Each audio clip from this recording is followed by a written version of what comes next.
හැමෝම ආදරෙන් පිළිගන්නවා. අද මේ පේන ෆ්ලවර් එක තමයි මම ඔයාලට අද කියලා දෙන්නේ. මේක කරලා තියෙන්නේ රිබන් වලින්. මම යොදාගෙන තියෙන්නේ අඟල් 1.5 රිබන් එක. ඔයාලට පුළුවන් අඟලේ රිබන් එකෙන් උනත් මේ දෙක කරගන්න. මල ටිකක් ලොකුවට එනවා මේ අඟල් 1.5 රිබන් එක අපි පාවිච්චි කරොත්. එහෙමනම් බලමු කොහොමද කරන්න කියලා. මේ මල සඳහා අපිට මුලින්ම කරගන්න ඕනේ අපි සමාන කොටස් වලට රිබන් එක කපා ගන්න ඕනේ. ඒ සඳහා මම ඔයාලට ලේසි විදිහක් කියලා දෙන්නම්. ඔයාලට පුළුවන් බෑන්ක් කාඩ් එකේ සයිස් එකට කාඩ්බෝඩ් කෑල්ලක් හරි එහෙම නැත්නම් වෙන මොනවා හරි කාඩ් එකක් අරගෙන ඒකේ රිබන් එක ඔතලා ඒ කියන්නේ අපිට එකපාර කිහිපයක් ගොඩක් කපා ගන්න පුළුවන්. ඒ විදියට කරොත් එහෙම නැත්නම් එක එක කපන්න ගියොත් අපිට සෑහෙන වෙලාවක් යනවනේ. මේ විදියට කොටස් කපා ගත්තට පස්සේ අපට එක මලක් සඳහා කොටස් 16ක් 20ක් අතර ප්‍රමාණයක් අවශ්‍ය වෙනවා. සමහරුන්ට 16ක් 17ක් තවත් කෙනෙක්ට 20ක් යන්නත් පුළුවන්. ඒ කියන්නේ එයා මල හදන විදිහ අනුව. එහෙම නැත්නම් මේකේ තවත් ක්‍රමයක් තියෙනවා. සේරම මල් පෙති ටික එකට ග්ලූ ගාලා ඒ ටික අලවගෙන ඒක එක දිගට හදන විදිහක්. එහෙම හැදුවොත් ඒ මල ඒ කියන්නේ පුංචිත් වෙනවා. ඊට අමතරව මේ මලේ හරියාකාර හැඩය එන්නේ නැහැ. ඒ නිසා මම අද ඔයාලට මේ කියලා දෙන විදියට කරොත් ඔයාලට ලේසියෙන් ලස්සන මලක් හදා ගන්න පුළුවන්. මම අනිත් ක්‍රමෙත් කියලා දෙන්න. ඒ ක්‍රමෙත් ටිකක් ඉක්මන්. ඒ වුණාට ඒකෙදි මල ලස්සනට එන්නේ නැහැ. එහෙමනම් අපි බලමු දැන් මේ විදියට කපා ගත්තට පස්සේ අපි මල් පෙත්ත හදන්නේ කොහොමද කියලා. මේකෙදිත් මම ඔයාලට කියලා දෙන්නේ මම කරන විදිහ. සමහරු මේ සඳහා ලයිට් එකක් හෝ එහෙම නැත්නම් ඉටිපන්දමක් පත්තු කරගෙන ඉටිපන්දමෙන් ඒ දැල්ලෙන් කරන විදිහක් තියෙනවා. ඒක සමහරෙක්ට ඒක ලේසි වෙන්න පුළුවන්. ඒ වුණාට මම කරන්නේ මේ විදියට. මෙතනදී අපේ ඇඟිලි වලටත් පහසුයි. ඒක ලේසියෙන් කරගන්න පුළුවන්. දැන් මම මේ කොටස් කිහිපයක් කපාගෙන තියෙනවා. බලමු දැන් කොහොමද පෙත්ත හදන්නේ කියලා. මේ විදියට දැන් ඕගොල්ලෝ එක කොටසක් ගන්න. එක කොටසක් අරගෙන උඩ හරි යට හරි ඒ දෙපැත්තෙන් කැමති පැත්තක. ඒ කියන්නේ රිබන් එකේ ෂයින් එක තියෙන පැත්ත නෙමෙයි අනිත් පැත්තේ තමයි මේ දෙක කරන්නේ. ඒකෙදි පුංචි ඩොට් දෙකක් තියාගන්න. ඒ කියන්නේ ග්ලූ වලින් අපි ග්ලූ ගොඩාක් දාන්නේ නැහැ. පුංචියට ඩොට් දෙකක් වගේ දෙපැත්තෙන් තියාගන්න. ඊට පස්සේ දැන් මම ඔයාලා බලන්න දැන් වීඩියෝ එක බලන් හිටියොත් ඔයාලට ලේසියෙන් මේ දේ කරගන්න පුළුවන්.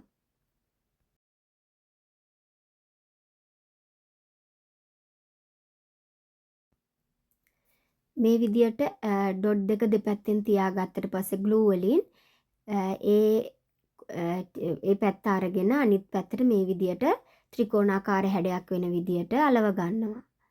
දැන් ඔයාලට පේනවා ඇති.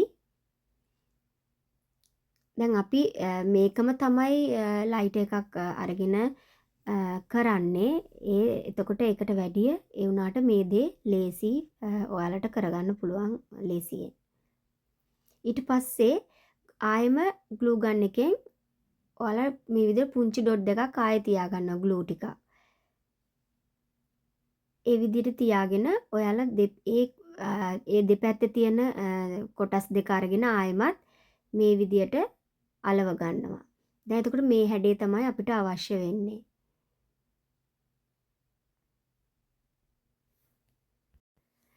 ඔයාලට මම පුංචි දෙයක් කියන්නම්. අපි දැන් මේ කපාගත්ත කොටස් වල දෙපැත්තේ නූල් යනවනේ. දැන් නූල් යන එක අපිට නවත්ත ගන්න මේ විදියට ලයිටර් එකකින් දෙපැත්ත පුච්ච ගන්න පුළුවන්. දැන් මේ විදියට අපි ගන්න කොටස් සේරම මේ විදියට පුච්ච ගන්න ඕනේ මුලින් එහෙමනම්. දැන් ඒ දේ කරලා ඉවර වෙලා අවසානයේදී දැන් අපි මල් සෑහෙන ප්‍රමාණයක් හදනවා කියන්නකෝ. එතකොට අපිට මේ සඳහාත් කාලය යනවනේ. එතකොට ඔයාලට දැන් මෙතනදිත් වැය කරන කාලෙත් එක්ක සෑහෙන වෙලාවක් යනවා. දැන් අපි සාමාන්‍යයෙන් බිස්නස් එකක් විදියට පටන් ගන්න හිතන් ඉන්නවා නම් අපිට ඕඩර්ස් එන්න ගත්තාම මේ සඳහාත් අපිට කාලය යොදන්න ගත්තොත් අපිට වෙලාව මදි වෙනවනේ. ඒ නිසා මම ඔයාලට කියලා දෙන්නම් අවසානයේදී අපි කොහොමද මේ නූල් යන්නේ නැති වෙන්න මේ මල හදාගන්නේ කියලා. දැන් මෙතනදී ඔයාලට මුලින්ම මේ දෙපැත්ත පුච්ච ගන්න බැරි වුණාට ඒ ගැන මුකුත් ප්‍රශ්නයක් වෙන්නේ නැහැ. ඒ ගැන මොනවත් හිතන්නේ නැතිව ඔයාලට ඕන අවශ්‍ය මල් පෙති ටික හදාගන්න. ඊට පස්සේ අවසානයේදී මං කියන්නම් ඒක කොහොමද කරන්න කියලා. දැන් ඔයාලා දැක්කා කොහොමද මල් පෙත්තක් හදන්නේ කියලා. ඔයාලට පුළුවන් මල් පෙති 16ත් 20ත් අතර ප්‍රමාණයක් හදාගන්න. එක මලක් සඳහා මල ඔයාලට තවත් ලොකුවට හදාගන්න ඕන නම් ඔයාලට පෙති ගාන වැඩි කරගන්න පුළුවන්. තමන් එකතු කරන මල් පෙති ගාන අනුව තමයි මල ප්‍රමාණය සයිස් එක ඒ කියන්නේ ලොකු පොඩි වෙන්නේ. අද මම මේ මල හදන්නේ මේ විදියට එකක් පෙති අලවල නෙමෙයි පෙති වෙන වෙනම අරගෙන තමයි මම මේ මල හදන්නේ. ඔයාලට මම වෙන වීඩියෝ එකකින් මේ විදියට හදන විදිහත් කියලා දෙන්නම්. ඒ වුණාට මුලින්ම පටන් ගන්න කෙනෙක්ට මම හිතනවා මේ ක්‍රමයට වැඩිය මං අද කියලා දෙන ක්‍රමය තමයි ගොඩක්ම ලේසියෙන් හදාගන්න පුළුවන් වෙන්නේ කියලා.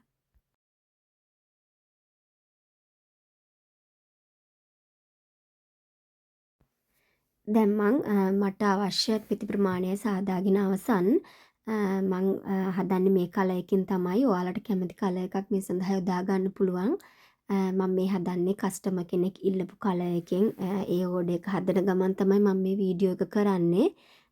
ඉතින් ඒ නිසා කලර් එක ගැන ඕගොල්ලෝ ප්‍රශ්නයක් කරගන්න එපා. ඒක තමන් කැමති විදියට කැමති කලර් එකකින් තමන්ට කරගන්න පුළුවන්.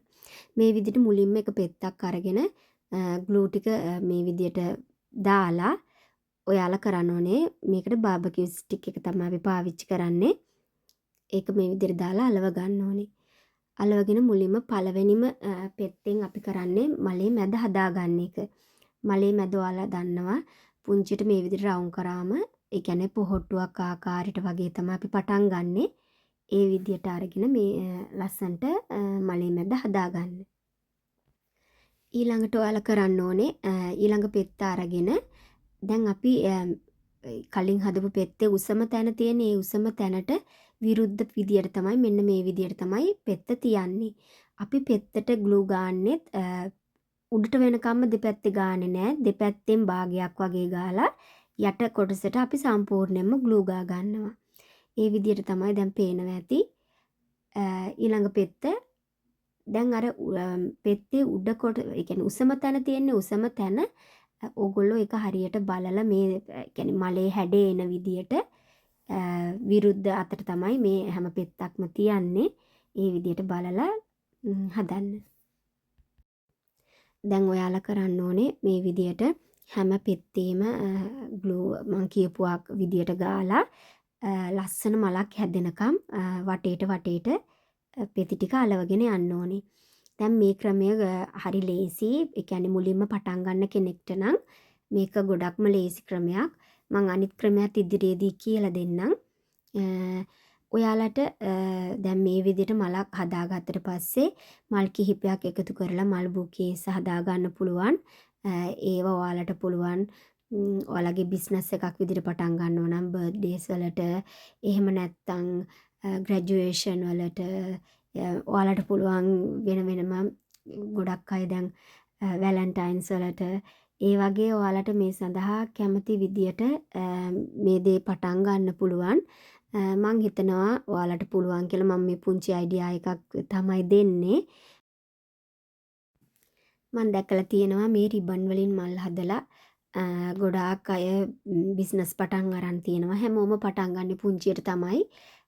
ඔයාලටත් ඔයත් දැන් මේ වීඩියෝ එක බලන ඔයත් හිතන් ඉන්නවා නම් ඔයාට බිස්නස් එකකට කරන්න දෙයක් නැහැ මොනවාද කරන්න කී හිතන් ඉන්නවා නම් හිතා ඉන්න එපා. දැන් මේ ලස්සන මල හදන්න පටන් අරගෙන ලස්සන බිස්නස් එකක් පටන් ගන්න හිතා ගන්න. එහෙමනම් මං හිතනවා මේ දේ ඔයාලට වැදගත් වෙන්න ඇති කියලා. දැන් මේ විදියට ලස්සනට මේ ෆ්ලවර්ස් වලින් බුකේ එකක් හදාගත්තට පස්සේ ඔයාලට පුළුවන් ඒකට පුංචි දේවල් ටිකක් එකතු කරන්න. ලස්සන බටර්ෆ්ලයි කෙනෙක් එක තව ලස්සන කරගන්න පුළුවන්. එහෙම කරලා ඔයාට දැන් මේ මං හදලා තියෙන අද වීඩියෝ එකේ තියෙන විදිහේ පුංචි අයිඩියා එකක් ගන්න උනත් පුළුවන්. ඒ වගේම පුංචි බීඩ්ස් එකතු කරන්න පුළුවන්. ඒ වගේ ලයිට්ස් දාන්න පුළුවන්, චූටි ලයිට්ස් වැලක් එකතු කරන්න පුළුවන්. ඒ විදියට දැන් අපිට ලස්සනට මේක රැප් කරන්න පුළුවන්. ලස්සන රැපින් පේපර් එකක් අරගෙන රැප් කරගන්න පුළුවන්. ඒ වගේ පුංචි පුංචි දේවල් මම තව ඉදිරියේදීත් කියලා දෙන්න බලාපොරොත්තු වෙනවා. අපි කොහොමද ෆ්ලවර් බුකේ එකක් රැප් කරන්නේ? ඒ කියන්නේ සයිසස් වලින් කොහොමද සමහර ඒවා, ඒ කියන්නේ ලොකුවට තියෙන බුකේ එකක් වගේ නේ පුංචි එකක් අපි රැප් කරද්දී ඒ විදිහේ ඒවත් මම ඔයාලට ඉදිරියේදී කියලා දෙන්න බලාපොරොත්තු වෙනවා. එහෙමනම් දැන් මේක තව පුංචි වෙලාවක් තියෙනවා දැන් මේ මල හදලා ඉවර වෙන්න. දැන් ඔයා හරියට බලාගෙන හිටියනම් මම දන්නවා ඔයාට දැන් මේ දේ කරගන්න පුළුවන්.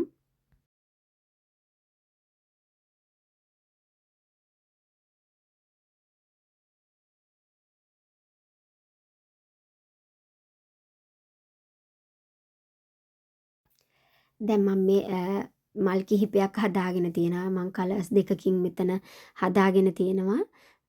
ඔයාට කැමති විදියට ඒක කරගන්න පුළුවන්.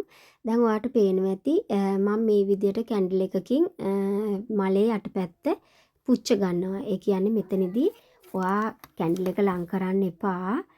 ඉටිපන්දම ඒක ළඟට කරන්නේ නැතිව පස්සට වෙන්න තමයි ඒක කරන්න ඕනේ. ඔයාට තේරෙනවා ඒක එතකොට අර නූල් ඇදිලා වගේ තියෙන ඒවා ඒ ටික සේරම නැති වෙලා යනවා. ඒ ටික ඔක්කොම පිච්චිලා යනවා. ඒත් මලට හානියක් සිද්ධ වෙන්නේ නැහැ. එහෙමනම් ඔයා හිතනවා නම් මේ වීඩියෝ එකෙන් ඔයාට මොන හරි දෙයක් ලැබුණා කියලා දැන්ම subscribe කරලා bell icon එක click කරලා තියාගන්න. මේ වගේ වීඩියෝස් මම ඉදිරියටත් ගෙන්න බලාපොරොත්තු වෙනවා. සියලු දෙනාටම සුබ දවසක්.